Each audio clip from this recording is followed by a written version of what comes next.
Shot pa naman. Oo, bobo to.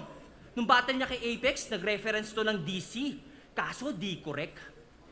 Si Joker daw ay may question mark, si Riddler yun. I was like, huh? Kasi may disconnect. It was definitely confusing. Napaisip tuloy ako, baka may director's cut na di ko alam. Ang cringe talaga nung DC, ang kulit. Ang comical lang na ang ibig sabihin ng DC ay detective comics pero di ka man lang nag-imbestiga sa net. Basic knowledge yun eh. Pag di sigurado, dapat mag-double check. Pero maybe he doesn't...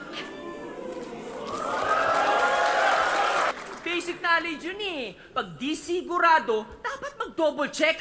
Pero maybe he doesn't care about being accurate. Bahala na si Batman ng peg.